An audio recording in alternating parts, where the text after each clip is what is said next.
জাপানে এমন একটি দ্বীপ রয়েছে যেখানে শুধুমাত্র সাপেদের রাজত্ব চলে। এই সাপগুলো কেবল বিষাক্তই ছিল না, বরং এরা এতটাই ভয়ানক যে গোটা দ্বীপের অন্যান্য প্রাণীদের মাঝে আতঙ্ক ছড়িয়ে রেখেছিল।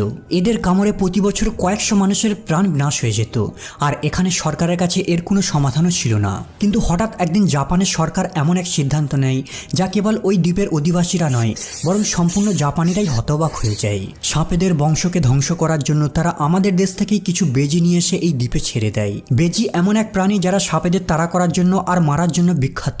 এরা সাপ হত্যা করাকে এক ধরনের খেলা মনে করে।